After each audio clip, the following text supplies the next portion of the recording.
مسئلہ پتہ بتانے کا ہے، مسئلہ گھر تک پہنچانے کا ہے، مسئلہ آئینہ دکھانے کا ہے۔ پروردگار عالم کوئی نازیبا، کوئی ہلکے، کوئی رقیق میں اور آپ بول نہیں سکتے، تو اللہ کا کلام ہے یہ۔ یعنی اگر مولا کائنات کے شایع نشان نہیں تھا کہ کسی کے بارے میں مولا تبصرہ کرتے خطبہ شقشقیہ میں، تو کیا اللہ کے شایع نشان ہے کہ پورا سورہ ابو لہب پہ اتار دے؟ کہاں اللہ اور کہاں ابو لہب پر پورا سورہ اتار دیا اس کی مذمت میں۔ مسئلہ شایع نشان کا نہیں ہے، مسئلہ یہ نہیں ہے کہ یہ کیسے ممکن ہے اور یہ کیسے وہ کہہ سکتے ہیں، مسئلہ یہ ہے کہ اسلام شناسی کے ساتھ کفر شناسی لازم ہے۔ ہم اسلام نہیں پہچان پائیں گے جب تک کہ کفر کا مزاج بھی نہ پہچانے، دونوں چیزوں کو دکھانا ہوگا۔ اب ہمیں کہا جاتا ہے صاحب رقیق جملے بولتے ہیں، یہ مثلا ایک لفظ بولتے ہیں کہ جی تبرہ کرتے ہیں۔ اچھا میں کیا کہوں کہ اس ممبر سے تو مجھے اپنے عقیدے کا دفاع کرنا ہے نا جی۔ تبرہ میرے سنی بھائیوں کے لیے میں عرض کر رہا ہوں، تبرہ ہمارے ہاں نماز روزہ حج زکوٰۃ کی طرح واجب ہے۔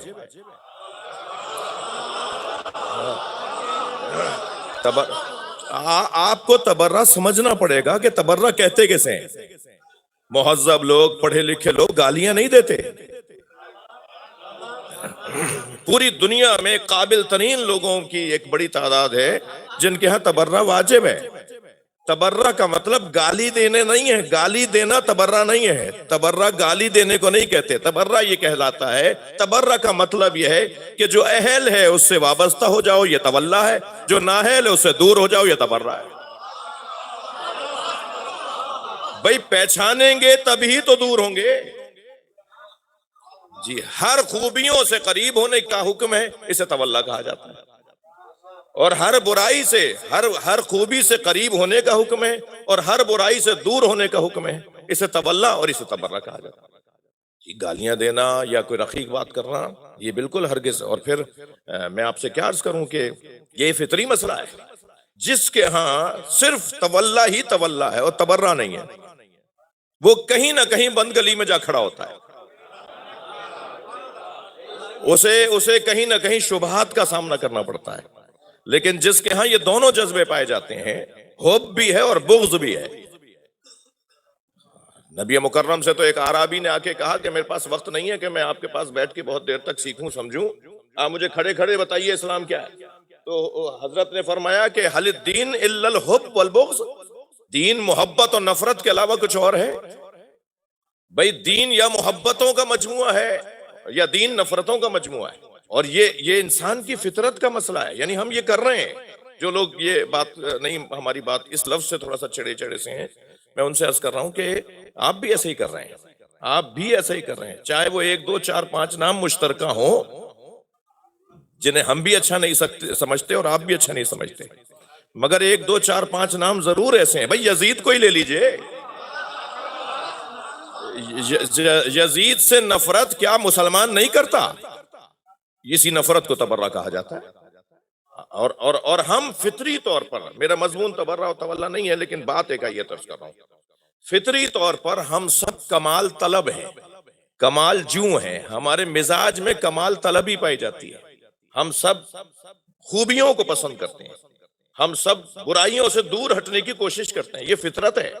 اب کسی کے نزدیک کمال علم ہے تو وہ اہل علم کے دروازے پہ نظر آتا ہے، کسی کے نزدیک کمال شجاعت ہے تو وہ بہادروں سے دوستی کرتا ہے، کسی کے نزدیک کمال شہرت ہے تو وہ مشاہیر کے گھر چلا جاتا ہے، کسی کے نزدیک کمال کرسی ہے تو وہ صاحبان منصب سے دوستی کرتا ہے، کسی کے نزدیک کمال سخاوت ہے تو وہ سخیوں سے دوستی کرتا ہے۔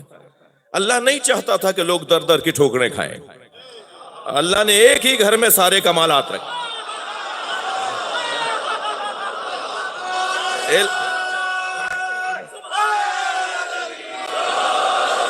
اللہ نے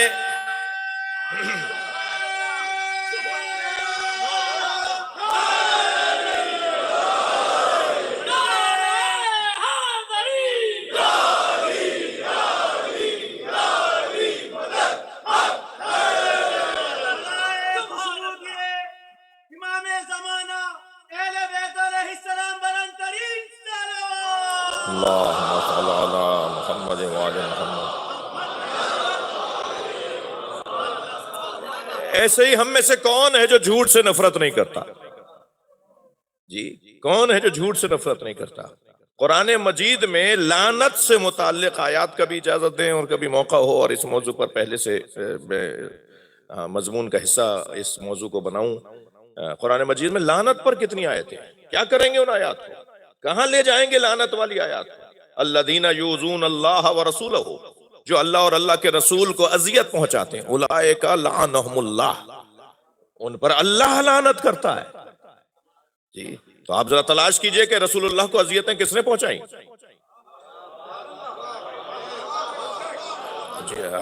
رسول اللہ کو اذیت پہنچانے والا کم سے کم یزید تو ہے جی، یا اس طرح کی اس قبیل کے لوگ. تو جس نے بھی، تو یہ لعنت کی آیات کو کہاں لے جائیں گے؟ کوئی ایک سائٹ ہے اس کے اوپر ریبورن اہل بیت کے نام سے، اہل بیت کے نئے چاہنے والوں کی ایک سائٹ جو نئے اہل بیت کی طرف آئے ہیں، تو انہوں نے اپنے احساسات ڈالے کہ ہم کیوں اس مکتب کی طرف آئے. ان میں سے ایک لکھتا ہے کہ میں قرآن کی اس آیت کے اوپر پہنچا کہ لعنہم اللہ یلعنہم اللائنون، کچھ ایسے لوگ ہیں جن پہ لعنت کرنے والے لعنت کرتے ہیں. تو کہنے لگا کہ میں ایک مسجد میں گیا، میں نے کہا جی مفتی صاحب یہ قرآن کی آیت ہے کہ کچھ ایسے لوگ ہیں جو لعنت، جن کو اللہ نے کہا ہے کہ کچھ لوگ ہیں جو کچھ لوگ ہیں جو لعنت کرتے ہیں ان کے اوپر جو لائنون ہیں، لعنت کرتے ہیں ان پہ جو ملعون ہیں. تو یہ کون لوگ ہیں جو لعنت کرنے والے ہیں؟ ان کا نہیں، خبردار ہم کسی پہ لعنت نہیں کرتے. ان کا بھئی آیت ہے، قرآن کہہ رہا ہے کچھ لوگ ہیں جو لعنت کرتے ہیں. ان کا بھئی نہیں، ہم کسی پہ لعنت نہیں کرتے، خبردار بدتمیزی نہیں کرو، کسی سے کے اوپر لعنت نہیں ہوتی. تو ایک اور جگہ گئے تو انہوں نے کہا جی نہیں ہم کسی پہ لعنت نہیں کرتے. تو کسی نے کہا صاحب ایسے ایسے چاہیے، تو وہاں بھی کچھ لوگ، تو وہ آ گئے کہ جہاں ہاتھ کھول کے کچھ لوگ نماز پڑھ رہے تھے. تو انہوں نے پوچھا جی آپ اس آیت پہ عمل کرتے ہیں؟ کہنے جی ہم اس آیت پہ عمل کرتے ہیں، ہم اس آیت پر عمل کرنا اپنے دین کا حصہ مانتے ہیں. تو کہاں لے جائیں گے قرآن؟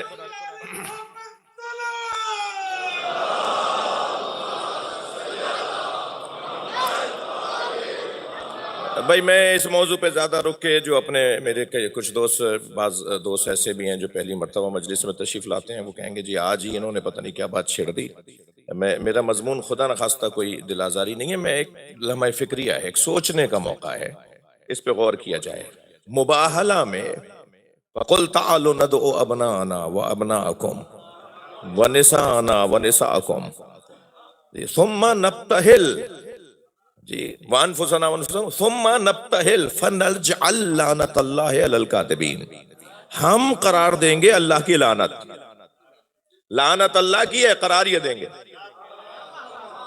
بھائی رحمت اللہ کی ہے، آتی رحمت للعالمین کے ذریعے. رزق اللہ کا ہے، ملتا ان سے ہے. علم اللہ کا ہے، ملتا ان سے ہے. ایسے ہی لعنت اللہ کی ہے، بھیجتے یہ ہے. اور آپ دیکھیے کہ وہ نصارائے نجران سمجھدار تھے، وہ جانتے تھے کہ لعنت کا مطلب ہے مفقود ہو جانا، لاپتہ ہو جانا. لعنت عزیزان گرامی رحمت کی ضد ہے. کسی کی زندگی میں رحمت اور برکت ہو اور اس کی ضد اگر آ جائے تو اسے لعنت کہا جاتا ہے. یعنی اب رحمت اور برکت اور لعنت کا فرق بہت روشن بتا دوں. برکت کہتے ہیں امام حسین کی زندگی کو، اور لعنت کہتے ہیں یزید کی زندگی کو. جس پر لعنت ہو اس کا وجود ہی مٹ کے رہ جاتا ہے. مجھے بتائیے کہ تقریباً 600 سال تک حکومت رہی ہے دشمنان اہل بیت کی، بنی عباس کی اور بنی امیہ کی اور مختلف طاقتوں کی، جن کی بڑی بڑی حکومتیں اور بڑے بڑے سلاطین اور بڑے بڑے بادشاہ تھے. ان کی قبروں کا پتہ نہیں ہے. اور لعنت کسے کہتے ہیں؟ اور جسے بھوکا پیاسا کربلا میں مار دیا گیا تھا، اس کی قبر کسے نہیں پتا. جو جا سکتا ہے وہ کربلا میں جا کے دیکھ کر آتا ہے، جو جا نہیں سکتا اس کے دل میں قبر حسین ہے. یہ ہے وہ رحمت اور برکت، اور یہ ہے وہ لعنت و نقمت. صلوات پڑھ لیں ذرا محمد و آل محمد.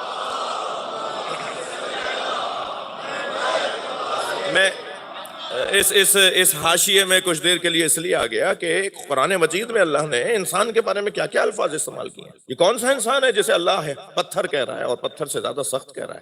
یہ کون سا انسان ہے جسے اللہ شیطان کہہ رہا ہے؟ اچھا، شیطان انسان ہے یا شیطان تو جن ہے؟ لیکن اللہ کہہ رہا ہے شیاطین الانس والجن، جنی شیطان بھی ہیں اور انسی شیطان بھی ہیں۔ تو یہ شیطان، اور پھر اللہ بل ہم اضل، جانوروں سے بھی پستر، اس لیے کہ جانوروں سے پستر کیوں؟ اس لیے کہ انہیں جانور نہیں بنایا تھا، مگر کام یہ جانوروں والا کر رہے ہیں۔ تو اب انہیں جانور بنایا نہیں تھا اور کام جانوروں والا کر رہے ہیں، تو انہیں جانور کیسے کہا جائے؟ انہیں تو اور جانوروں سے پستر کہا جائے گا۔ تو یہ سارے جو اللہ نے قرآن مجید میں نام لیے ہیں اور اشارے دیے ہیں اور ہماری رہنمائی کی ہے، یہ کون سا انسان ہے؟ اسے میں اپنی طالب علمانہ لہجے میں کہوں گا یہ انسان نہیں ہے، یہ انسان نما ہے۔ زمیندار لوگ بھی مجلس میں تشریف فرما ہے، کاشتکار لوگ بھی بیٹھے ہوئے ہیں، کم سے کم ان کے وطنوں میں زمیندارہ ہے، کاشتکاری ہے۔ جب فصل تیار ہو جاتی ہے تو کاشتکار ایک لکڑی پر قمیص چڑھا کر ایک لکڑی پر کھیت میں گاڑ دیتا ہے۔ جانور سمجھتے ہیں کہ انسان کھڑا ہے، جبکہ وہ انسان تو نہیں ہوتا۔ تو یہ جو انسان نما کھڑا ہوا ہے نا، یہ جو قمیص پہنے ایک لکڑی کھڑی ہے، اسے کہیں گے انسان نما۔ اور اس سے زیادہ اور کمال ہے، اور میں سر سجود ہوں مولا علی کے بعض کلمات کے اوپر، جیسے قرآن میں آیات سجدہ ہے نا، ایسے امیر المومنین کے کلمات میں کچھ کلمات سجدہ ہیں۔ جی، مولا علی فرماتے ہیں میتیں دو طرح کی ہوتی ہیں، کچھ لیٹے ہوئے جنازے ہوتے ہیں، کچھ چلتے پھرتے جنازے۔ صلوات پڑھ۔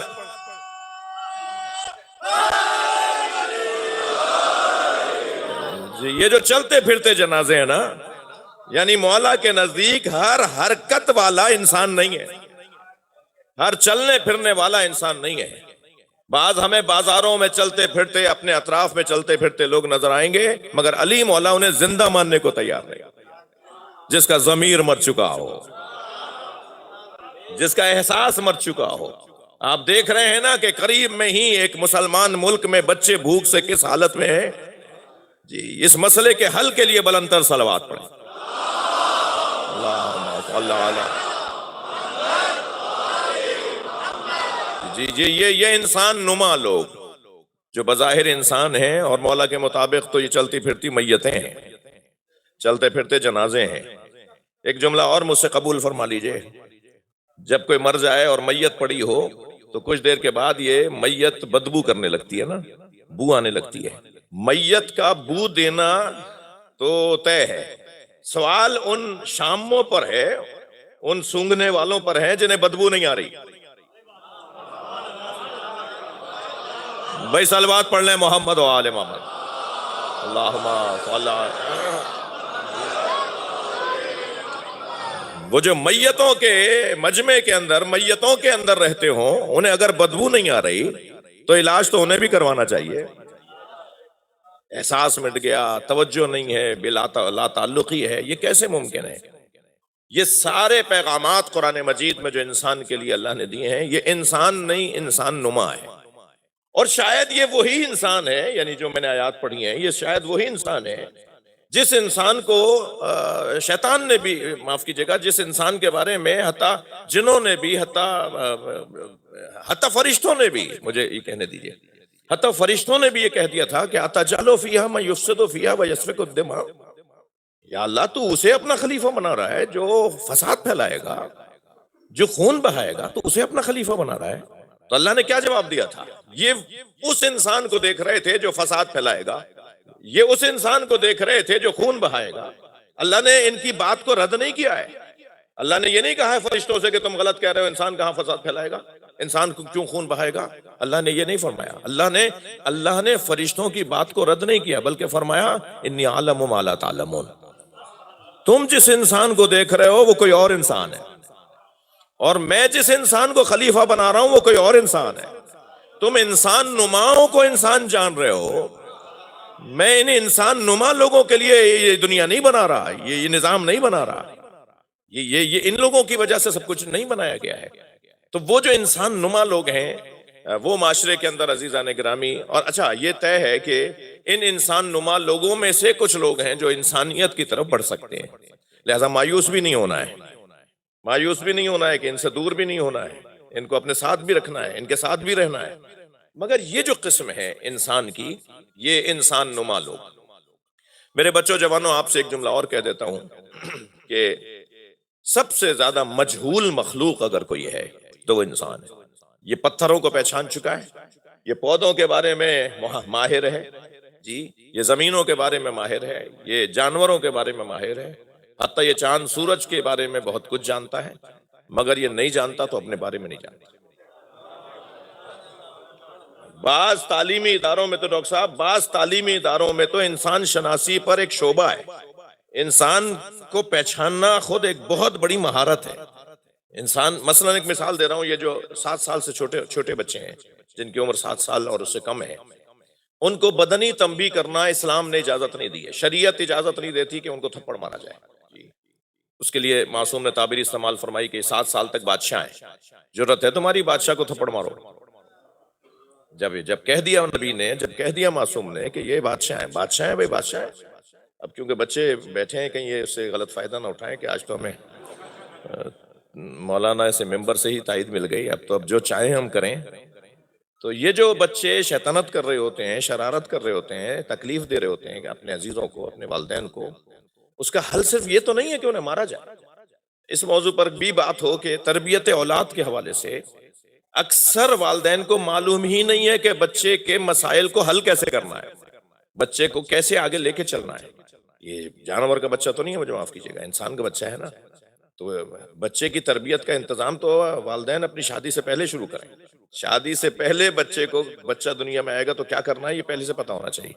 یہ 7 سال تک کے بچے کو کیوں نہیں مارنا، اس کے میں نے ایک مقالہ پڑھا تھا، اس کے اندر 7 سال کی عمر تک جو اللہ نے اس کے اندر صلاحیتوں کے بیج رکھے ہیں نا، صلاحیتوں کا مجموعہ اور ذخیرہ رکھا ہے، ایک انبار ہے صلاحیتوں کا اس بچے کے اندر جو اللہ کے یہاں سے لے کر آیا ہے۔ یہ پیدائشی ڈاکٹر بن کے آیا ہے، یہ پیدائشی انجینئر بن کے آیا ہے، یہ پیدائشی شاعر بن کر آیا ہے، یہ پیدائشی عالم بن کر آیا ہے۔ یہ جو آپ کو کامیاب اپنی فیلڈ میں لوگ نظر آتے ہیں نا، یہ وہ لوگ ہیں کہ اللہ نے انہیں اسی کام کے لیے بنایا تھا، والدین نے پہچان لیا تھا کہ یہ اس کام کا ہے۔ اور جو کئی شعبے بدلتے ہیں، مختلف میدانوں میں جا کر ہار مان کے واپس آ رہے ہوتے ہیں، اور بعض اوقات تو الجھ کے جو ہے وہ اپنی زندگی سے جو ہے ہاتھ دھو بیٹھتے ہیں، یہ وہ لوگ ہیں کہ جن کو اللہ نے جس کام کے لیے بنایا تھا والدین نے اس کام پہ انہیں لگایا نہیں، لہٰذا یہ الجھ گئے آگے جا کر۔ اب یہ جو ان کے اندر مجموعہ ہے صلاحیتوں کا، آپ میری ان باتوں سے اکتا تو نہیں رہے؟ تو ایک صلوات دیا کریں نبی کے ذات میں، اللہ صلی اللہ۔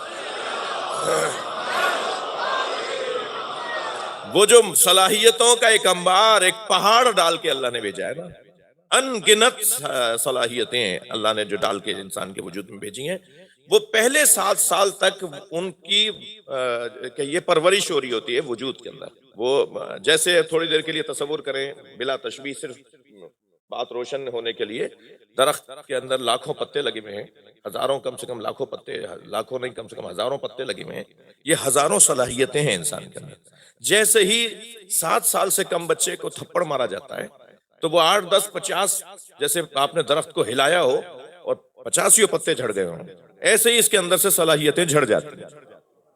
اب وہ صلاحیت اس میں رہے گی نہیں، اب یہ بوڑھا ہو جائے گا، وہ ایک ایسی کوئی نہ کوئی چیز ہوگی جہاں اس کو پریشانی آئے گی اور اس کے پاس اس کا حل نہیں ہوگا، اور وہ حل جو دیا تھا اللہ نے، یہ والدین نے جھاڑ دیا تھا، والدین نے اس کے وجود سے گرا دیا تھا۔ اب ممکن ہے کوئی کہے کہ صاحب مولانا یہ تو آپ نے اور کھلی چھوٹ دے دی، آپ نے تو پرمیشن دے دی، آپ نے تو باقاعدہ NOC جاری کر دی کہ یہ جو چاہے کریں، ان کو کہ تھپڑ نہیں مارا جا سکتا، انہیں کچھ بھی نہیں کیا جا سکتا۔ تو نہیں، 50 طریقے ہیں ان کی تربیت کے، ان سے ناراضگی کے ذریعے سے کی جا سکتی ہے، ان کو ہوشیار کیا جا سکتا ہے۔ بعض بزرگ تشریف فرما ہے شخصیات، بعض بزرگوں نے تو اس انداز کو بھی اپنایا تھا کہ بچے اگر ایسا کر رہے ہوتے تھے تو ان سے کہتے تھے کہ نہیں تمہیں آج آئس کریم نہیں ملے گی، یہ آج تمہیں مثال کے طور پہ ٹافی روزانہ جو ملتی ہے وہ نہیں ملے گی، یہ مثلاً آج جو ہے وہ ہم تمہارے ساتھ بیٹھ کے کھانا نہیں کھائیں گے، آج میں تمہیں اپنے پاس نہیں سلاؤں گا، والدہ کہہ رہی ہے میں آج تمہیں اپنے پاس نہیں سلاؤں گی، تم نے آج بدتمیزی کی ہے۔ اب وہ ایک رات بھی اگر والد کے اور ماں کے بغیر سوئے گا تو ایسی پکی توبہ کرے گا کہ آئندہ یہ غلطی نہیں کرنی۔ 50 طریقے ہیں اس کو سمجھانے کے، ضروری ہے کہ تھپڑی مارا جائے؟ صلوات پڑھنے ذرا محمد والے۔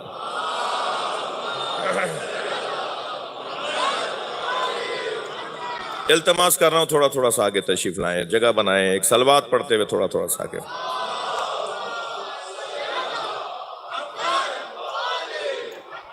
صلوات پڑھتے ہوئے آگے آئیے، آپ سے عرض کر رہا ہوں اللہم۔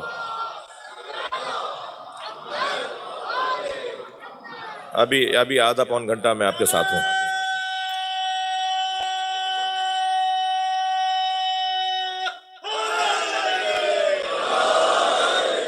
جو احباب باہر جگہ تنگ ہو رہی ہے وہ اٹھ کے اندر آ جائیں گے، کچھ جگہیں مجھے نظر آ رہی ہیں، اس طرف بھی جگہ ہے۔ ایک اور صلوات پڑھ کے نبی کی ذات پر۔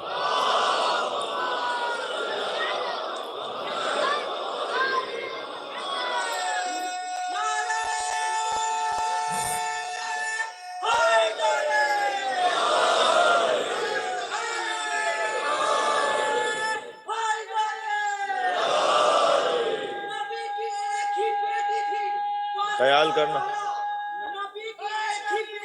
سنی بھائیوں کا خیال۔ جو روز ہوتی تھی سرکار کائنات کے پاس، مورخین کی سرکاری اسپتالوں میں وہ تینوں پیدا ہوئی تھی مگر وفات کے بعد ایک اور بلند صلوات پڑھیں۔ اللہم صل علی محمد۔ دیکھیے کم سے کم میرے ہوتے ہوئے کچھ اس طرح کی کہیں کوئی نعرہ کوئی بات نہیں ہو، میری وجہ سے میرے عزیز دوست تشریف فرما ہیں اور یہ بار بار آنا چاہتے ہیں، دوبارہ آنا چاہتے ہیں، لہذا ایسی کوئی بات نہیں کریں کہ جو ان تک ان کے لیے اچھی نہیں ہے اور ہمارے لیے بھی اچھی نہیں ہے۔ ایک صلوات پڑھیں ذرا محمد والے۔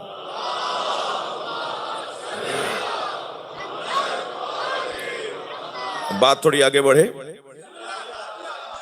تو بہت روشن ہے کہ پروردگار عالم نے اس انسان کی ایک قسم تو انسان نما، انسان نظر آنے والے لوگ، جیسا انسان جو انسان نظر آ رہا ہے وہ انسان ہے نہیں، یہ انسان نما لوگ، اور کچھ ہستیاں ہیں، کچھ لوگ ہیں، کچھ انسان ہیں جو انسان ہیں اور کچھ ہیں جو انسانوں کے لیے رہنما ہیں وہ بھی انسانی پیکر میں، مگر خبردار جو انسانوں کے لیے رہنما لوگ ہیں نا وہ انسانی پیکر میں ہیں مگر ان کی حقیقت انسانی نہیں ہے۔ اللہ کرے میری بات منتقل ہو۔ ان کی حقیقت انسانی نہیں ہے، ان کی حقیقت نور ہے، وہ نوری وجود ہے، انسان کے پیکر میں اس لیے ڈھلے کہ انسان مانوس ہو جائے۔ یہ اگر انسانی پیکر میں نہیں ہوتے تو انسان مانوس نہیں ہوتا، جیسے انسان کسی اور وجود سے مانوس نہیں ہوتا، مگر وہ انسانی حقیقت نہیں رکھتے، ان کی نوع جو ہے وہ حیوان ناطق نہیں ہے۔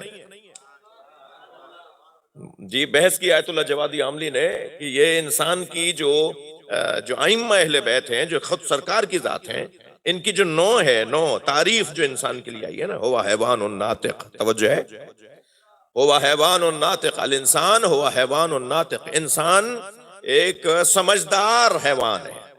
یہ تعریف نبی کے لیے اور آل نبی کے لیے نہیں ہے، حیوان ناطق والی تعریف ان کے لیے نہیں ہے، بلکہ آیت اللہ جوادی عاملی فرماتے ہیں ہوا انسان ہوا ہے انسان حامد، ایک ایسا انسان جو ہمیشہ مسلسل اس کا وجود حمد میں مصروف رہتا ہے،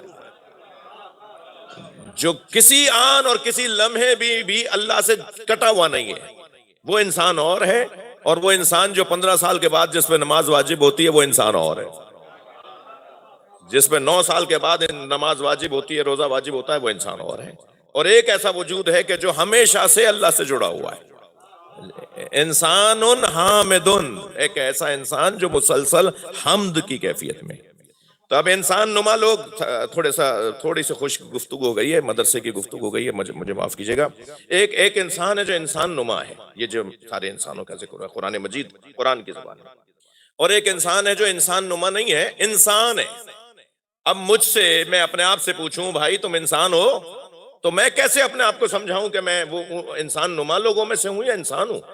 ایک چھوٹا سا قاعدہ اور قانون ان بچوں جوانوں کے لیے عرض کر رہا ہوں کہ انسان ہونے کے لیے صرف ایک قاعدہ اگر میں اپنے ذہن میں بٹھا کر اپنی زندگی کو آگے بڑھاؤں تو شاید مجھے انسان رہنے میں آسانی ہو. اور وہ قاعدہ یہ ہے کہ کیا برائیوں پر دل میں ملامت آتی ہے، اور کیا اچھائیوں پر اندر سے شاباش آتی ہے، نیک کام کرنے پر اندر سے آواز آتی ہے کہ ماشاءاللہ، اور برا کام کرنے پہ دل بجھا بجھا رہتا ہے یا نہیں؟ اگر برائیوں پہ دل بجھا بجھا رہتا ہے تو مان لیں ابھی انسان ہے. صلوات پڑھ لیں محمد و آل محمد.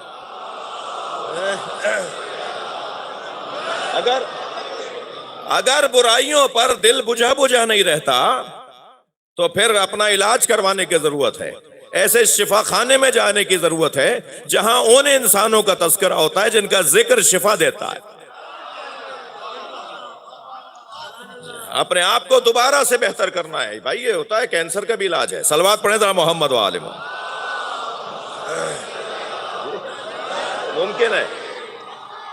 ممکن ہے کہ ایک ملحق بیماری لگ جائے، ایک موذی بیماری لگ جائے، مگر اس کا بھی علاج ممکن ہے. ہاں بعض اوقات ایسا ہوگا کہ نہیں اب علاج ممکن نہیں ہے، اب تو اس عضو بدن کو کاٹ کے ہی پھینکنا پڑے گا جی، اب تو یہ ہاتھ کٹے گا، اب تو یہ ٹانگ کٹے گی، اب تو یہ انسان ہونے والا نہیں ہے. اور جو موذی اس طرح کی بیماری ہو جائے کہ جس میں اب حل ہی یہ ہے، 1 2 3 4 5 سارے ڈاکٹروں نے کہہ دیا، سیکنڈ اوپینین لے لی، فلاں سے پوچھ لیا، ہر جہان سے پوچھ لیا، سب نے کہا صاحب اب اس کا علاج ہونے والا نہیں ہے. جس کا علاج، توجہ چاہوں گا، جس کا علاج ہی ممکن نہ ہو وہ گویا مردہ ہے. ٹھیک ہے، اسے کاٹ کے پھینکنا ہی ہے. جس کا علاج میرے اور آپ کے بدن میں اگر کسی حصے کا علاج ہی ممکن نہ ہو تو اسے کاٹ کے پھینکیں گے نا.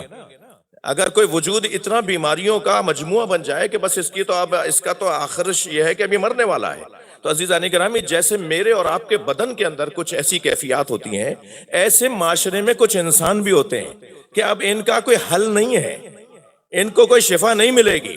اب ان لوگوں کا کیا کروں جو یزید کے وکیل مدافع بنے ہوئے ہیں، جو یہ کہتے ہیں کہ آپ برا کہتے ہیں، ہو سکتا ہے اللہ نے معاف کر دیا ہو. تو اگر آپ یہ کہہ رہے ہیں کہ ہو سکتا ہے اللہ نے معاف کر دیا، بھائی اللہ قادر ہے، توجہ چاہوں گا، وہ قادر ہے، وہ جسے چاہے جنت میں بھیج دے. توجہ، وہ قادر ہے، وہ جسے چاہے جنت میں بھیج دے. میں ان لوگوں سے مخاطب ہوں کہ تم نے اللہ کو قادر تو مان لیا، عادل نہیں مانا. عدل الہی کا تقاضا یہ ہے کہ جو جہاں کا ہے وہیں جائے. صلوات پڑھ لیں محمد و آل محمد.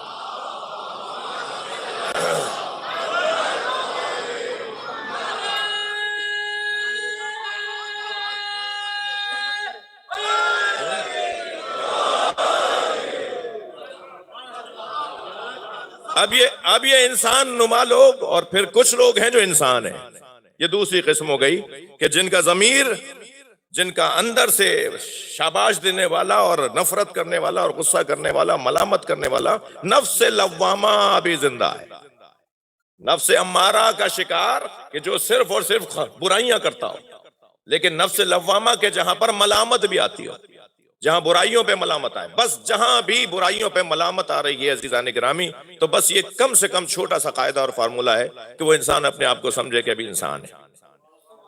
لیکن یہ جو قرآن مجید کی اس آیت کے اندر جو میں نے آج بھی دوبارہ آپ کے سامنے تلاوت کی، سورہ دہر کی ابتدائی 3 آیات، ان میں پروردگار عالم نے ان 3 آیات میں، یعنی 2 آیتوں میں 2 مرتبہ لفظ انسان کو استعمال کیا ہے.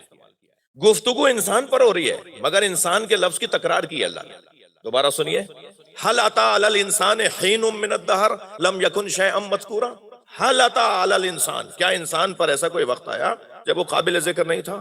انسان پر ایسا بھی کوئی وقت آیا. اب یہ دوسرے ترجمہ، اس کے کم سے کم 3 ترجمے کیے ہیں علماء نے. انسان پر کیا ایسا بھی کوئی وقت آیا کہ وہ قابل ذکر نہیں تھا، قابل ذکر نہیں تھا؟ انسان پر کبھی ایسا وقت ہی نہیں آیا جب وہ قابل ذکر نہیں تھا. یہ بھی ترجمہ ہے اس کا. هل اتى على الانسان حين من الدهر لم يكن شيئا مذكورا انا خلقنا الانسان من نطفة امشاج نبتليه فجعلناه سميعا بصيرا. دوبارہ انسان کا لفظ استعمال ہوا ہے. پہلی والی آیت میں بھی اللہ نے هل أتى على الإنسان حين من الدهر إنا خلقنا الإنسان، یہاں بھی لفظ انسان.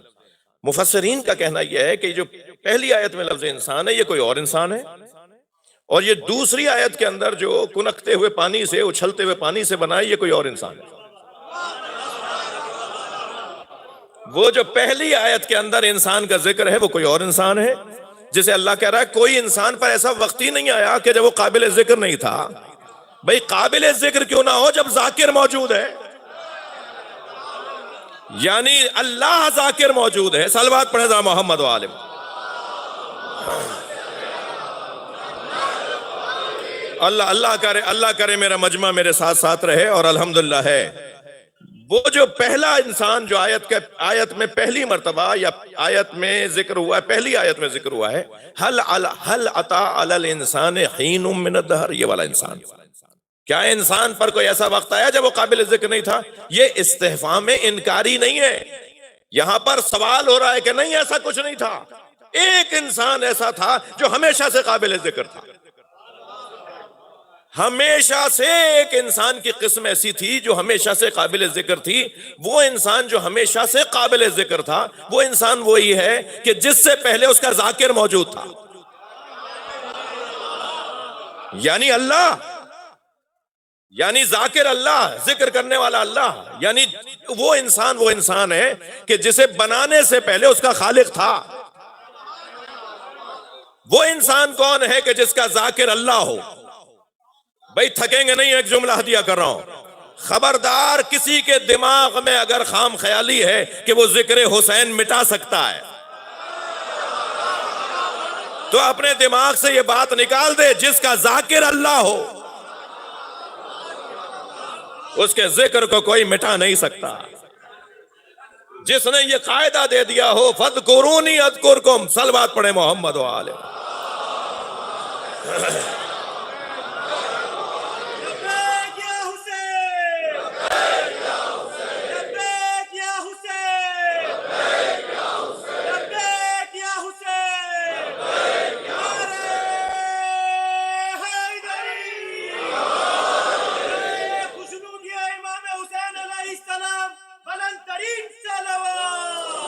اللہم صلی علی محمد و آل محمد. تم میرا ذکر کرو میں تمہارا ذکر کروں گا.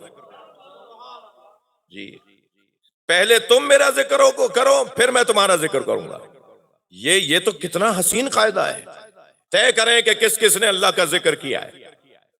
جس کی زبان صرف ذکر کرتی ہو، یہ ذکر لسانی. ہم نماز پڑھتے ہیں، تسبیح پڑھتے ہیں، حج پہ جاتے ہیں تو لبیک بولتے ہیں، ٹھیک ہے، اللہ اکبر کہتے ہیں، لا الہ الا اللہ محمد الرسول اللہ علیہ وسلم کہتے ہیں، ذکر کہتے ہیں. یہ جو ذکر ہے نا، یہ ذکر لسانی ہے. میں اس وقت ایک ذکر کر رہا ہوں اور آپ سن رہے ہیں. یہ ذکر سماعتی ذکر ہے، آپ کا کان ذکر کر رہا ہے. اس وقت ہم سب ذاکر ہیں. میں زبان سے ذکر کر رہا ہوں، آپ سماعت سے ذکر کر رہے ہیں. جی یہ کبھی یہ ہاتھ ذکر کر رہا ہوتا ہے، کوئی اللہ کا کام، اللہ کی خوشنودی کا کام. کبھی کوئی قلم کے ذریعے، شعر کے ذریعے، کوئی مثال کے طور پر کتاب لکھنے کی صورت میں ہمارا ہاتھ ذکر کر رہا ہوتا ہے. جی کبھی زبان ذکر کر رہی ہے، کبھی ہم چل کر آئیں تو ہمارے یہ پیر ذکر کر رہے ہیں. جی مگر یہ والا جو ذکر ہے نا کہ کبھی ہاتھ، کبھی زبان، کبھی کان، کبھی مثال کے طور پہ آنکھ، یہ جو ذکر، یہ جو قسمیں ہیں، یہ جب کثرت سے ہوں گی نا تو پھر پورا وجود ذاکر ہو جائے گا. ہاں یہ سو بھی رہا ہوگا تو ذکر میں ہوگا. جی یہ پورا اس کا وجود ذاکر بن جائے گا. تو عزیزان گرامی، اللہ یہ فرما رہا ہے کہ تم میرا ذکر کرو میں تمہارا ذکر کروں گا. ہم اللہ کا ذکر کیا کریں گے؟ اپنی حیثیت سے ہی کریں گے نا. جتنی ہمارے اندر صلاحیت ہے، جتنا ہمارے اندر دم ہے، اتنا ہی ہم اللہ کا ذکر کریں گے. اور جب اللہ ذکر کرے گا تو وہاں بھی تو یہی قاعدہ ہے، ہم اپنی حیثیت سے اللہ کا ذکر کریں گے، وہ اپنی حیثیت سے کرے گا. اور جب وہ اپنی حیثیت سے کرے گا تو کوئی دنیا کی طاقت یہ ذکر مٹانا چاہے تو اللہ کی طاقت سے تو بڑی طاقت کوئی نہیں ہے. پھر وہ رستے نکالے گا، پھر وہ طریقے نکالے گا کہ کہاں کہاں ذکر ہو سکتا ہے، کیسے کیسے ذکر ہو سکتا ہے. تو یہ مجھے بتائیے کہ اللہ کا ذکر کرنے پر اللہ کہہ رہا ہے کہ میں تمہارا ذکر کروں گا، تو ذاکروں میں ذرا جنہوں نے اللہ کا ذکر کیا ہو ان میں ذرا تاریخ تو ڈھونڈیے۔ اللہ کا ذکر کرنے والوں میں سب سے بڑا نام حضرت ابراہیم کا ہے، سب سے بڑے ذاکر الہی حضرت ابراہیم ہے، جنہوں نے ہر آن ہر لمحے اللہ کو یاد رکھا۔ ذکر کا ایک معنی ہے یاد آوری بھی ہے، ذکر ایک مرتبہ یہ جو ہم کر رہے ہیں یہ ذکر ہے، ایک مرتبہ یاد رکھنا بھی ذکر ہے۔ ذکر فإن الذکر تنفع المؤمنین، قرآن کہہ رہا ہے جی بار بار دہراؤ، بار بار دہرانے سے مومنین کو فائدہ ہوگا، جسے ہم تذکر بھی کہتے ہیں، ٹھیک ہے، یاد آوری بھی کہتے ہیں، توجہ دلانا بھی کہتے ہیں۔ یہ توجہ بھی ذکر ہے، یہ سوچ لینا بھی ذکر ہے۔ تو سب سے بڑا وجود جس نے اللہ کا سب سے زیادہ ذکر کیا ہے وہ حضرت ابراہیم ہے۔ جانور قربان کر دیے، اپنی جان دے دی، اپنے بچے کے گلے پہ چھری چلا دی، اور جو کامیاب ذاکرین گزرے ہیں، یعنی اللہ کی یاد میں جنہوں نے زندگی گزاری ہے، وہ کامیابی، ان کی کامیابی میں ان کی خانوادے کا بھی حصہ ہے۔ لہٰذا آپ ذرا کچھ دیر کے لیے تو تصور کریں، میری ماں بہنیں بیٹیاں بھی آئی ہوئی ہیں مجلس میں، کہ حضرت ابراہیم نے جب بے آب و گیاہ سرزمین پر، غیر ذی زر سرزمین پر، حضرت ہاجرہ کو اور حضرت اسماعیل کو جو دودھ پیتے تھے، جو گود کے تھے، انہیں جب اتارا یہاں جہاں آج مکہ ہے، جو مکہ شہر ہے، جہاں صفا و مروہ ہے، جہاں زمزم ہے، اس جگہ جہاں خانہ کعبہ کی دیواروں کو، پھر حضرت اسماعیل تو جوان ہوں گے جب بابا کے ساتھ مل کے خانہ کعبہ بنائیں گے نا۔ خانہ کعبہ جو حضرت آدم نے بنایا تھا وہ زمین میں اس کی بنیادیں تھیں، مگر نظر نہیں آتی تھی جگہ۔ پھر اللہ نے حکم دیا تھا حضرت ابراہیم کو اور حضرت اسماعیل کو کہ تم دونوں مل کے کعبے کو دوبارہ سے تعمیر کرو۔ تو آپ کچھ دیر کے لیے تصور کریں، جس وقت انہوں نے اونٹ سے اتارا اپنے دونوں، اپنی زوجہ کو اور اپنے بچے کو، اس وقت تو یہاں کچھ بھی نہیں تھا، یعنی یہ منظر تو نہیں تھا جو اس وقت ہم دیکھ رہے ہیں۔ تو جب اتار دیا اور اتار کر اونٹ پر خود بیٹھ کے جانے لگے، تو حضرت ہاجرہ نے صرف اتنا سوال کیا، یہ اللہ کے کہنے پہ کر رہے ہیں آپ؟ کتنا جگر چاہیے، کتنا حوصلہ چاہیے۔ فرما رہی ہیں کہ کیا یہ آپ جو ہمارے ساتھ کر رہے ہیں، ہمیں یہاں اتار کے جا رہے ہیں جہاں کوئی سایہ بھی نہیں ہے، جہاں کوئی دور دور تک کوئی پودا نظر نہیں آ رہا، پانی نہیں ہے، خشکی خشکی ہے، پتھریلی زمین ہے، جسے قرآن نے غیر ذی زر کہہ کر یاد کیا ہے، ایسی وادی، یہ اللہ کے کہنے پہ کر رہے ہیں؟ حضرت ابراہیم نے فرمایا اللہ کا حکم ہے کہ نہیں اتار دو۔ تو حضرت ہاجرہ نے نہ صرف شکوہ نہیں کیا، سجدہ کیا۔ ہاں، ایسے ہی عزت نہیں ملتی کہ دنیا کے سارے پیسے والے اور سارے صحت والے لوگ حضرت ہاجرہ کے رستے پہ چل رہے ہیں۔ جی یہ دو لوگوں پر ہی تو حج واجب ہے نا، جن کی صحت اچھی ہو، جن کا پیسہ زیادہ ہو، اور دونوں ہی وہ ہیں کہ جو معاشرے کے سکون کا سبب بھی ہیں اور فساد کا سبب بھی ہیں۔ ناراض تو نہیں ہو گیا کوئی؟ صاحبان صحت اور صاحبان ثروت، یہ دونوں لوگ معاشرے کو اچھا بھی بنا سکتے ہیں، اور یہی دو لوگ ہیں جو معاشرے کا فساد کا سبب بھی ہیں، اور اللہ نے انہی دونوں کو مکہ بلا لیا ہے اور گنجا کر کے انہیں یادگار بنا دیا ہے، ان کے علاقائی کپڑے اتروا دیے۔ جی افریقہ والے ایسا پہنتے ہیں اور امریکہ والے ایسا پہنتے ہیں اور ہندوستان والے ایسے لباس پہنتے ہیں، سارے لباس اتارو، ایک جیسا پہنو، کوئی فرق محسوس نہ ہو کہ تم کس علاقے کے ہو، کسی جگہ جا کر تو فرق مٹاؤ۔ عجیب داستان ہے، یہ بریلویوں کی مسجد، وہ دیوبندیوں کی مسجد، وہ شیعوں کی مسجد، اللہ کی کون سی ہے؟ اچھا آپ کا بھی حال رضی اللہ تعالیٰ عنہ نہیں ہے؟ یہ بھٹیوں کا امام بارگاہ، یہ چغتائیوں کا امام بارگاہ، وہ کاظمی سادات کا امام بارگاہ، وہ بخاریوں کا امام بارگاہ، وہ مہاجرین کا امام بارگاہ، وہ پنجابیوں کا امام بارگاہ، امام حسین کا کون سا ہے؟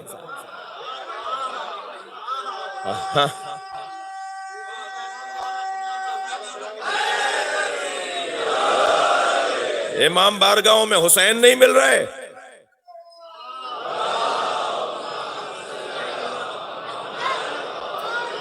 اور بلند صلوات۔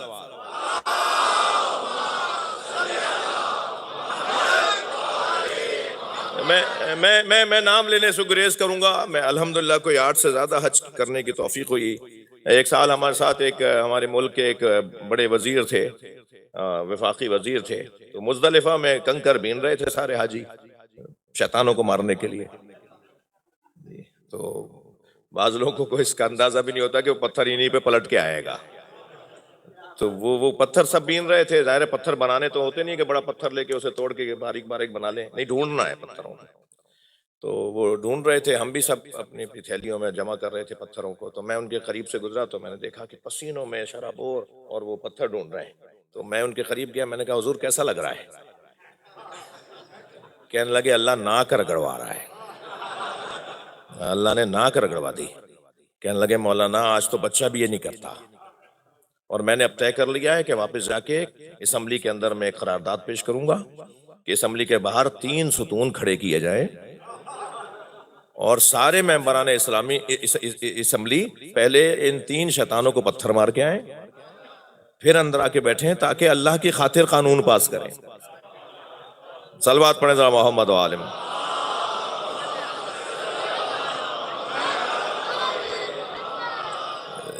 آپ لوگ تھوڑی سی آج 5-10 منٹ زیادہ پڑھ لوں تو گئے اپنے, جی بات بہت روشن ہے.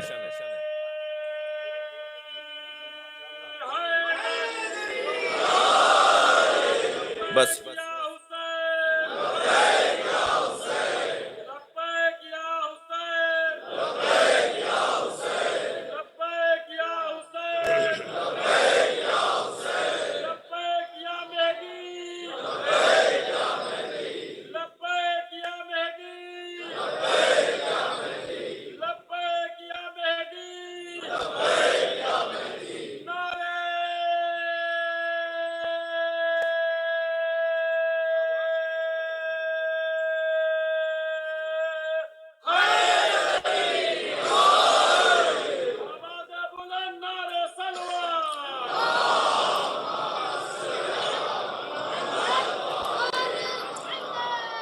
جب جانے لگے تو زوجہ پوچھ رہی ہیں کہ یہ اللہ کی خاطر کر رہے ہیں آپ؟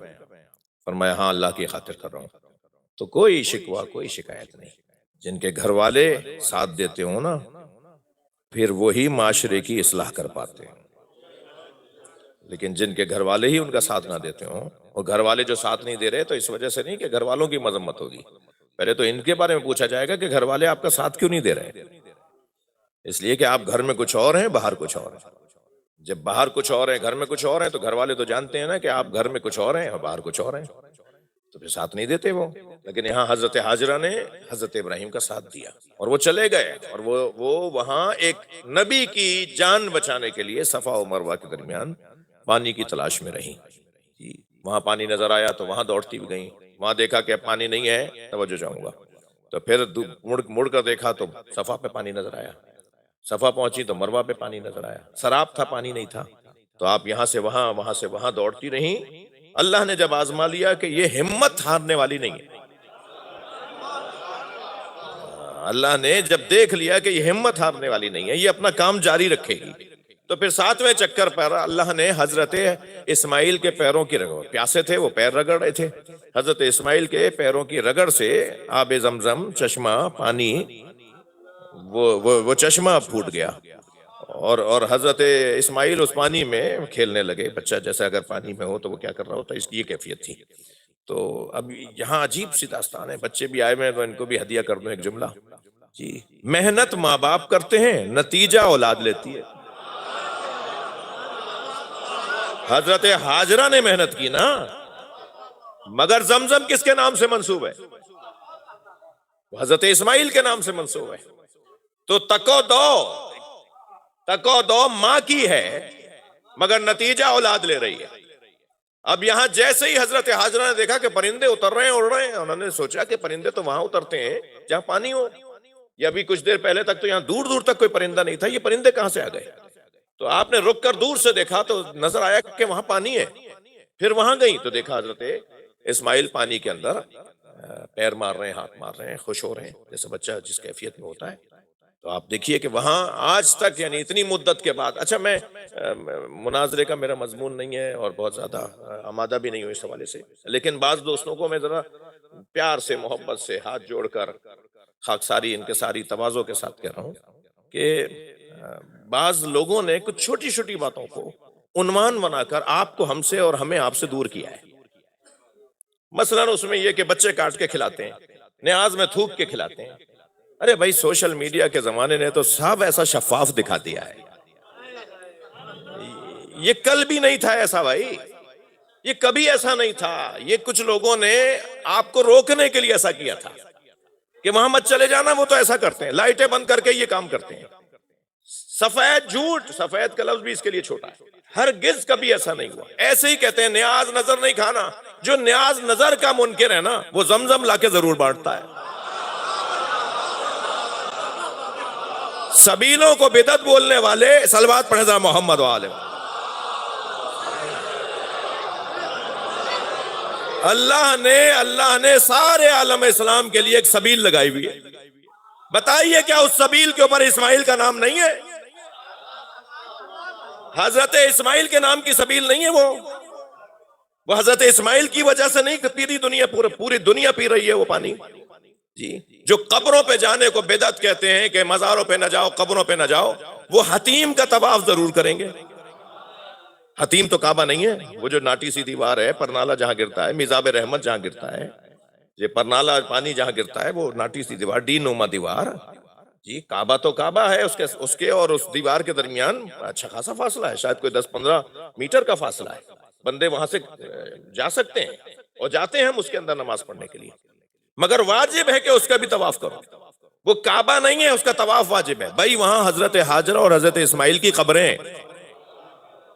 تم مزاروں کو بدعت بولو, میں تم سے طواف کرواؤں گا. اللہ کا طریقہ ہے, اللہ خوب جانتا ہے کیسے منوانا ہے. صلوات پڑھیں محمد و آل محمد.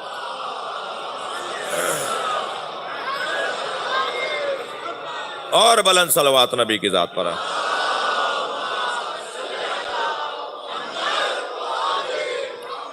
مجھے اجازت دیجئے کہ وہ انسان نما انسان اور پھر دوسرا انسان جو انسان ہے وہ انسان نما نہیں ہے, انسان ہے جس کا نفس لوامہ زندہ ہے, اور ایک اور انسان ہے جو انسان نہیں, انسان کامل نہیں, انسان اکمل ہے. جو انسان کامل یعنی انسان میں سب سے بڑی درجہ جو ہے, ڈگری جو ہے وہ انسان کامل, یہ تصور کیا گیا. بعض بزرگوں نے تو کتابیں لکھی ہیں انسان کامل پر, جی گویا اولیاء الہی پر, مرشدوں پر, پیروں پر, ولایت رکھنے والوں پر, صاحبان کرامت شخصیات کے اوپر. بعض سنی صوفی اور شیعہ شخصیات نے, عرفا نے کتابیں لکھی ہیں انسان کامل کے اوپر. نام ہی انسان کامل ہے کتاب کا, کہ انسان کامل میں کیا کیا صلاحیتیں ہوتی ہیں, کیا کیا کمالات ہوتے ہیں. یہ انسان کامل وہ انسان ہے, توجہ چاہوں گا, جسے سورہ مبارکہ سجدہ میں اللہ نے ارشاد فرمایا وَجَعَلْنَا مِنْهُمْ أَئِمَّةً يَهْدُونَ بِأَمْرِنَا, ہم نے ان میں سے کچھ کو امام بنایا ہے. اللہ ان میں سے, جن میں سے اللہ کچھ کو امام بنا رہا ہے. یعنی اگر ہم 12 امام بھی لے لیں تو 12 امام وہ ہیں کہ جن کی تعداد 12 ہے, مگر جن میں سے بنایا ہے وہ 12 سے زیادہ ہیں. میں لفظوں کو دوبارہ کہتا ہوں, اللہ نے امام جتنے بنائے ہیں, جن میں سے بنائے ہیں ان کی تعداد زیادہ ہے نا, تبھی تو قرآن کہہ رہا ہے وَجَعَلْنَا مِنْهُمْ, ہم نے ان میں سے کچھ کو امام بنایا ہے. جنہیں امام بنایا ہے وہ تعداد کچھ اور ہے, جن میں سے بنایا ہے وہ زیادہ ہے. تو وہ جن میں سے اللہ نے امام بنا کر امام بنا لیا ہے, وہ جنہیں امام بنا لیا وہ انسان اکمل ہے, اور جن میں سے بنایا ہے وہ انسان کامل ہے. میں اور لفظوں کو روشن تر مثال کہہ دیتا ہوں, اللہ نے جن میں سے امام بنایا ہے ان میں سے ایک کا نام عباس ہے, جسے استاد قمر جلالوی کہتے ہیں مقام حضرت عباس کم نہیں تھا قمر, پلاتی دودھ جو زہرا امام ہو جاتے.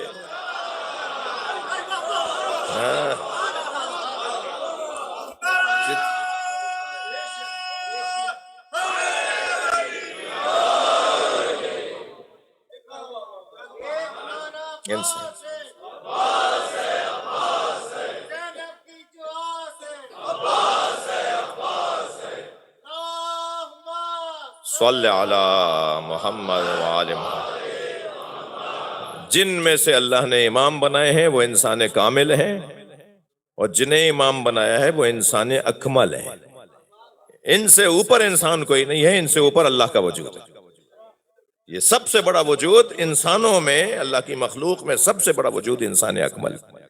اور مثال دے دیتا ہوں, انسان کامل حضرت مالک اشتر ہیں, انسان اکمل نبی ہیں, انسان اکمل علی ہیں.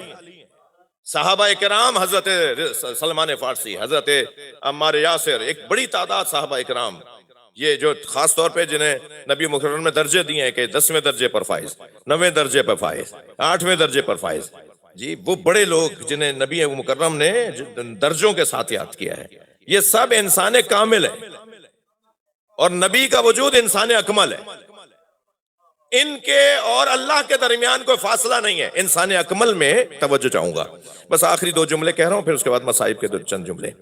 اس انسان اکمل میں اور اللہ کے درمیان فاصلہ نہیں ہے، انسان کامل میں اور اللہ کے درمیان انسان اکمل فاصلہ ہے، انسانوں میں اور اللہ کے درمیان انسان اکمل فاصلہ ہے، لیکن انسان اکمل میں اور اللہ کے درمیان فاصلہ نہیں ہے، تبھی تو جبریل رکے رہ گئے۔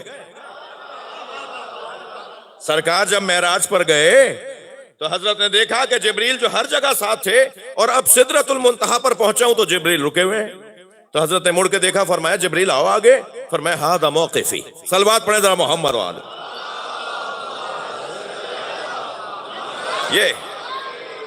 یہ میری جگہ ہے، الذی ودانی اللہ، یہ وہ جگہ ہے میری جو اللہ نے قرار دی ہے، اگر ایک قدم بھی آگے بڑھوں گا تو جل جاؤں گا۔ جبریل کو نبی کا استاد کہنے والوں، اگر جبریل امی علیہ السلام نبی کے استاد ہیں تو جہاں گئے ہیں وہاں ساتھ کیوں نہیں گئے؟ وہاں جب پہنچے ہیں قاب قوسین و ادنا، یہ انسان اکمل کا وجود، ان کے اور پھر اللہ کے درمیان کوئی فاصلہ نہیں ہے، ڈائریکٹ اللہ جن سے بات کرتا ہے، لہذا ہمیں ان کی ضرورت ہے وسیلے کے عنوان سے۔ جی اللہ انہیں واسطہ فیض بنا رہا ہے، اللہ اپنی برکتوں کو، رزق کو، علم کو، اپنے تمام فیوزات کو ان کے ذریعے سے عطا کرتا ہے۔ یہ کیسی بے وفائی اور یہ کیسی دو رخی ہے کہ جن کے تصدق میں سب کچھ مل رہا ہو، جن کی وجہ سے سب کچھ مل رہا ہو۔ سب کچھ سے مراد کیا ہدایت سے بڑھ کر کوئی چیز ہے؟ روٹی، پانی، غذا، کھانے ہی سب کچھ ہے کیا؟ سب سے بڑی چیز تو ہدایت ہے نا، جو انسان کو انسان بناتی ہے۔ ہدایت ہمیں ان کے ذریعے سے مل رہی ہے، تو یہ کیسی بے وفائی ہے کہ جن کی وجہ سے اللہ ہدایت عطا کر رہا ہو۔ یہدون بامرنا، قرآن سورہ سجدہ بھی اور سورہ انبیاء بھی، ان کا کام ہے ہمارے امر کی رہنمائی کرنا، تو انہوں نے وہ اپنا کام مکمل کیا۔ کیوں اللہ امام بناتا ہے؟ لما صبروا وکانوا بآیاتنا یوقنون، اس لیے ہم نے انہیں امام بنایا ہے کیونکہ یہ صابر ہیں اور ہماری آیات پر یقین کامل رکھتے ہیں۔ جو انسان کامل اور جو انسان اکمل میں پیار ہے نا، وہ بھی دیدنی ہے، وہ بھی دیکھنے کے قابل ہے، سننے کے قابل ہے۔ کبھی حضرت عباس نے مولا حسین کو بھائی نہیں کہا، ہمیشہ آقا کہا، ہمیشہ مولا کہا۔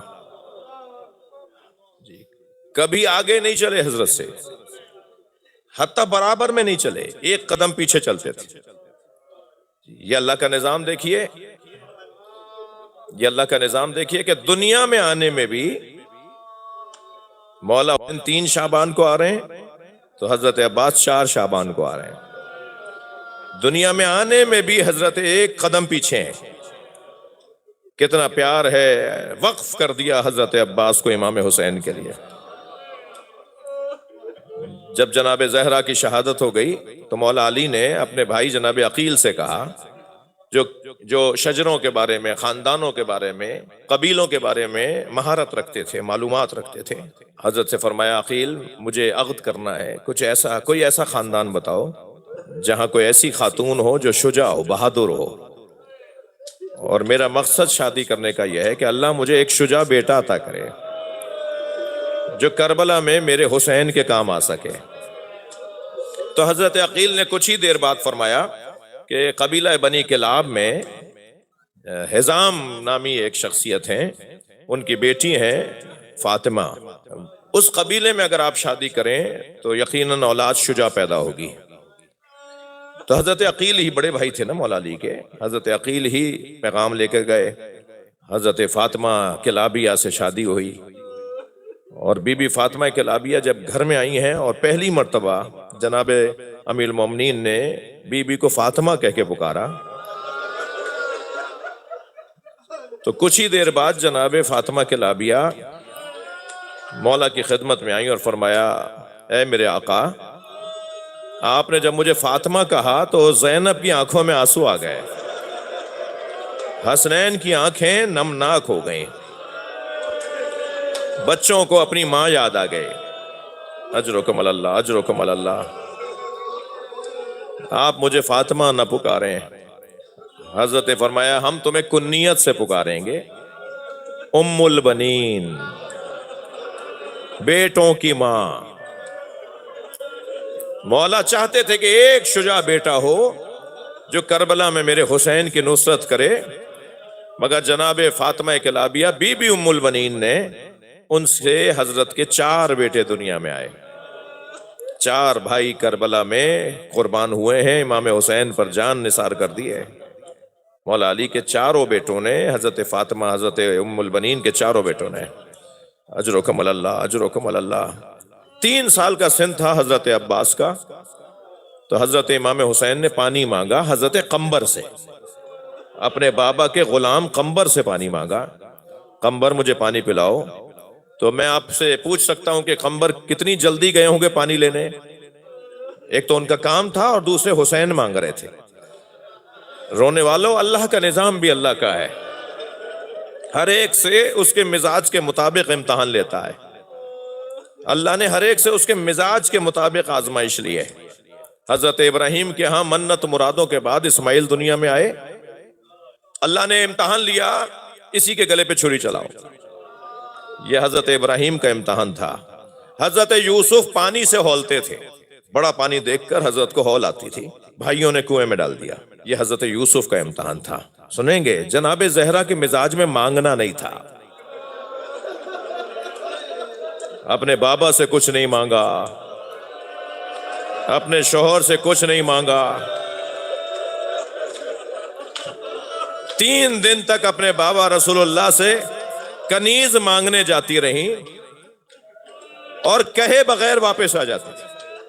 جب 30ویں دن جناب زہرا بغیر مانگے واپس آئیں، بغیر کچھ کہے واپس آئیں، تو کچھ دیر بعد نبی مکرم گھر میں تشریف لائے اور کہا سیدہ تم آتی ہو، کچھ مجھ سے بولنا چاہتی ہو، بولتی نہیں ہو۔ تو جناب فضہ کی آواز آئی، یا رسول اللہ اپنی بیٹی کا ہاتھ دیکھیے۔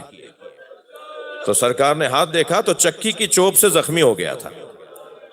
فرمایا کہ فاطمہ کا ہاتھ چکی کی چوب سے زخمی ہو گیا ہے، طے یہ ہے کہ ایک دن میں کام کروں گی، یعنی جناب فضہ فرماتی ہیں، اور ایک دن سیدہ کام کریں گی، مگر جب ان کا دن آتا ہے تو ان کا ہاتھ تو زخمی ہے، مجھے کام نہیں کرنے دیتی۔ کہتی ہیں کہ نہیں، کل تم نے کیا تھا، آج تم کیسے کرو گی؟ تو میں نے کہا بی بی اگر آپ مجھے کام نہیں کرنے دے رہی تو بابا سے کنیز مانگ لیجئے۔ نبی مکرم سے کنیز نہیں مانگی، ساری زندگی جناب زہرا نے اپنے شوہر سے کچھ نہیں مانگا۔ جس کے مزاج میں مانگنا نہیں تھا وہ فدق مانگنے جائے گی۔ اجرکم اللہ، اجرکم اللہ۔ جو جہاں بیٹھا ہے، جس کے مذہب میں رونا جائز ہے وہ تکلف نہیں کریں۔ ائمہ اہل بیت نے ہمیں رونے کا حکم دیا ہے، خاص طور پر امام رضا تو فرماتے ہیں کہ جب تمہیں غم دنیا گھیر لے، پریشانیاں گھیر لیں، تو میرے جد حسین پہ رویا کرو، تمہاری پریشانیاں ختم ہو جائیں گی۔ اہل بیت نے ہمیں رونے پہ لگایا ہے، مفصل مکمل ضخیم کتابیں ہیں ائمہ اہل بیت کے فرامین پر۔ امام صادق کے تو گلی سے لوگ گزرتے تھے یہ جاننے کے لیے کہ محرم کا چاند ہوا یا نہیں۔ جی ذی الحج کی آخری تاریخ 29واں ذی الحج کی تاریخ جب آتی تھی تو امام صادق کی گلی سے مدینے میں لوگوں کا گزر بڑھ جاتا تھا۔ تو کوئی ایک نے کسی سے پوچھا کہ آج یہاں سے لوگ زیادہ کیوں گزر رہے ہیں؟ تو کہنے لگے اس گھر سے اگر رونے کی آواز آئے گی نا تو ہم سمجھ جائیں گے محرم کا چاند نمودار ہو گیا۔ کالے کپڑے آویزاں کرواتے تھے ائمہ اہل بیت، ذاکرین کو نوازتے تھے، بلاتے تھے، خود زمین پر بیٹھ کے کرسی پہ انہیں بٹھاتے تھے۔ جی 2 محرم تھی تو حضرت دیبل خزائی نے آ کر امام رضا سے کہا مولا 2 محرم ہے، میں آپ کے جد حسین کا مرثیہ کہہ کے لایا ہوں۔ اجرکم اللہ، اجرکم اللہ۔ 2 محرم دیبل خزائی حضرت امام رضا کے زمانے کے شاعر انہوں نے کہا مولا میں مرثیہ کہہ کے لایا ہوں۔ حضرت نے فرمایا ذرا صبر کرو، اور اپنے غلام کو بلا کے فرمایا پردہ آویزاں کرو اور بیویوں سے کہو کہ آگے بیٹھ جائیں، سیدانیوں سے، کنیزوں سے کہو کہ آگے بیٹھ جائیں۔ اور جب اس نے آگے بتایا کہ سب گھر والے بیٹھ گئے تو حضرت نے دیبل سے کہا آپ جا کے کرسی پہ بیٹھو اور مرثیہ سناؤ۔ دیبل نے مرثیہ پڑھنا شروع کیا۔ یا فاتی قومی ابنت الخیر فندبی، اے بہترین مخلوق کی بیٹی فاطمہ، اے رسول اللہ کی دختر فاطمہ، جنت البقیع کو چھوڑ کے کربلا آ جاؤ۔ کربلا میں آسمان سے چاند کے ٹکڑے اتر رہے ہیں، کربلا میں ستارے اتر رہے ہیں۔ اے فاطمہ زہرا، کربلا آ جائیے، آپ کا پوتا علی اکبر ایڑیاں رگڑ رہا ہے۔ اجرکم اللہ، اجرکم اللہ، آوازیں بلند ہیں، اللہ آپ کو اس کا اجر عطا فرمائے۔ اے سیدہ، کربلا آ جائیے، آپ کے قاسم پہ گھوڑے دوڑائے جا رہے ہیں۔ اے سیدہ، کربلا آ جائیے، آپ کے عباس کے بازو کاٹے جا رہے ہیں۔ دیبل مرثیہ پڑھ رہے ہیں، مرثیہ پڑھتے پڑھتے مصرع لاتے ہیں، اے کہتے ہیں فاطمہ زہرا بی بی جب کربلا میں ہر جگہ رو لیں تو کربلا میں ایک نشیب ہے جہاں آپ کا حسین گھوڑے سے گرایا جا رہا ہے۔ نشیب کربلا میں آ کے اپنے حسین پہ گریا کیجئے۔ امام کی شہادت پڑھ دی دیبل نے، سب رو رہے تھے، امام رضا بھی رو رہے تھے۔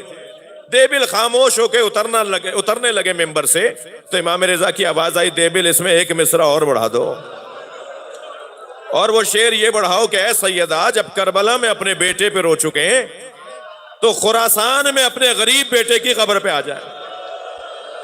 اجرکم اللہ، اجرکم اللہ، تھکے نہیں عزادارو۔ تو دیبل نے کہا مولا مجھے نہیں معلوم بی بی کے کون سے بیٹے کی قبر خراسان میں ہے۔ تو امام نے فرمایا دیبل مجھے غربت میں مارا جائے گا، مجھے بے وطنی میں زہر دے کے مارا جائے گا، مجھے مدینے سے لے جا کر خراسان میں مارا جائے گا۔ میری ماں زہرا سے کہو کہ میری قبر پہ آ جائیں۔ جب دیبل نے یہ مصرے بڑھائے نا تو کنیز پردہ ہٹا کے باہر آئی اور کہنے لگی دیبل خاموش ہو جاؤ، معصومہ قوم سن سن کے رو رو کر بے ہوش ہو گئی ہیں۔ میں ہاتھ جوڑ کر کہوں گا بی بی سے، بی بی ابھی تو خبر شہادت سنی ہے، آپ سے برداشت نہیں ہوا، سلام ہو زینب کبریٰ پر۔ 70 قدم کے فاصلے سے کھڑے ہو کر بھائی کو ذبح ہوتے دیکھتی رہی، بار بار آواز دیتی رہی، کوئی ہے جو نبی زادے کو بچائے؟